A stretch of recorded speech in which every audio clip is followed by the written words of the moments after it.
Hello NEET aspirant, welcome to DTC Biotale the story of NEET biology मध्ये तुमचं स्वागत आहे. आजच्या स्टोरीमध्ये आपण एक नवीन स्टोरी स्टार्ट करतोय. बायोटेक्नॉलॉजी प्रिन्सिपल अँड प्रोसेस मधील नेक्स्ट जी स्टोरी आहे तर ती असणार आहे जेल इलेक्ट्रोफोरेसिस.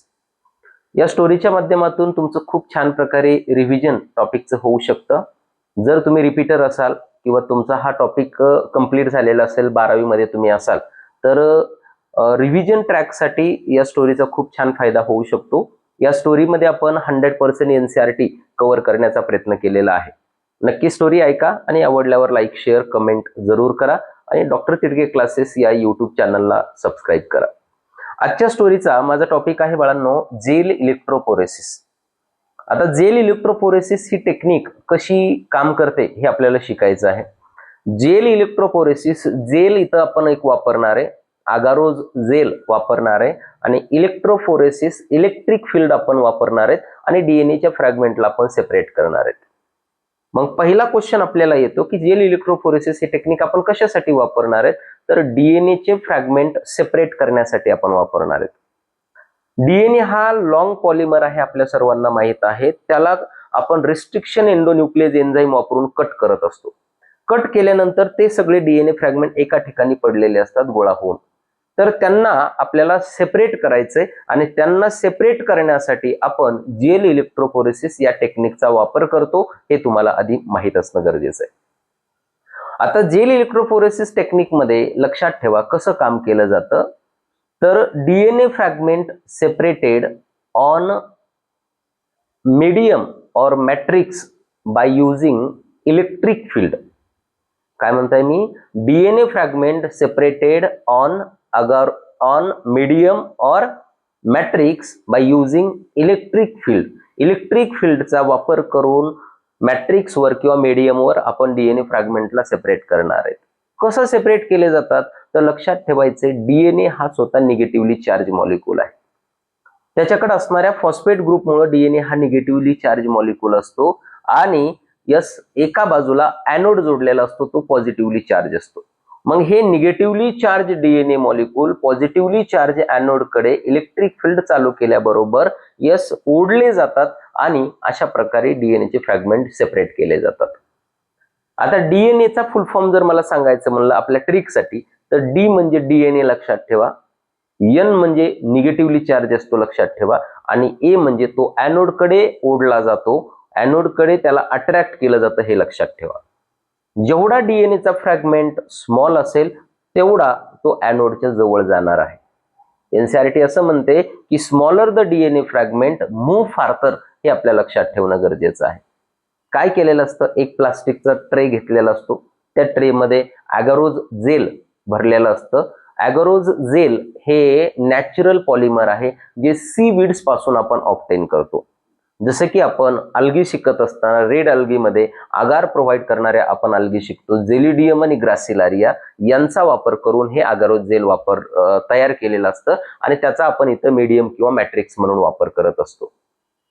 आता या आगारोज जेलवर डीएनएचे फ्रॅगमेंट सेपरेट केले जातात, लक्षात ठेवणं गरजेचं आहे. एका साईडला 4 वेल दिलेले आहेत, जर तुम्ही डायग्राम बघितली तर त्या 4 वेलमध्ये डीएनए टाकलेला असतो आणि तिथं रिस्ट्रिक्शन एंडोन्यूक्लियस टाकलेलं असतं एन्झाईम.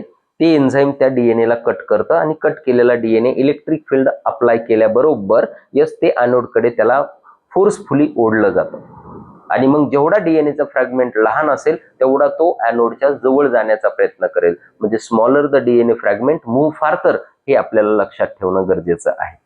बरं, आता डीएनएचे फ्रॅगमेंट जर आपण बघितले सेपरेट झाल्यानंतर तर ते बाळांनो नॉर्मल विजिबल लाईट मध्ये ते आपल्याला दिसत नाहीत. आपल्याला त्याला अगोदर काय करावं लागतं, तर स्टेनिंग करून घ्यावं लागतं.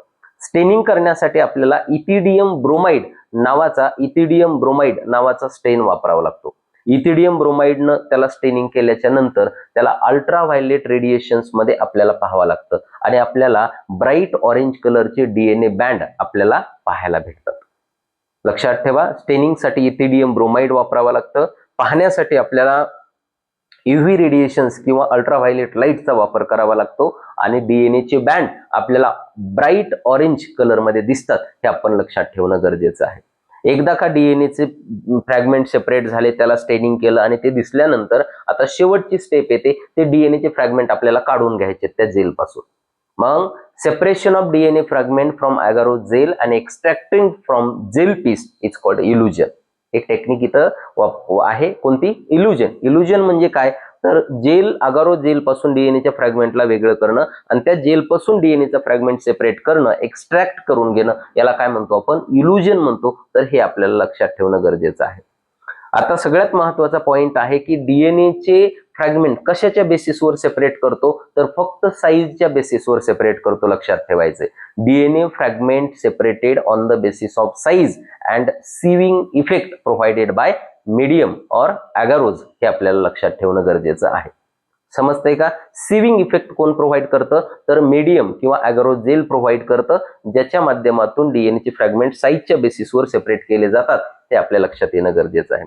आता तुम्ही जेल इलेक्ट्रोपोरेसिसच्या जर डायग्रामला आपण इथं पाहिलं तर त्या डायग्राम मध्ये आपल्याला काय पाहायला भेटतं? तर तिथं टोटल 4 वेल दिलेले आहेत, 4 लेन आहेत आणि 4 वेल आहेत.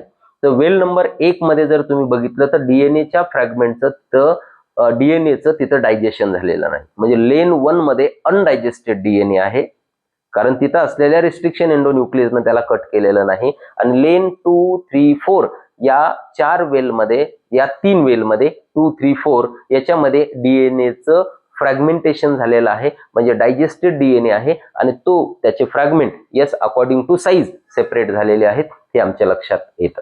तर अशा प्रकारे डीएनएचे फ्रॅगमेंट आयसोलेट आणि सेपरेशन आणि आयसोलेशनसाठी जेल इलेक्ट्रोपोरेसिस या टेक्निकचा वापर केला जातो, हे आपल्या लक्षात येणं गरजेचं आहे.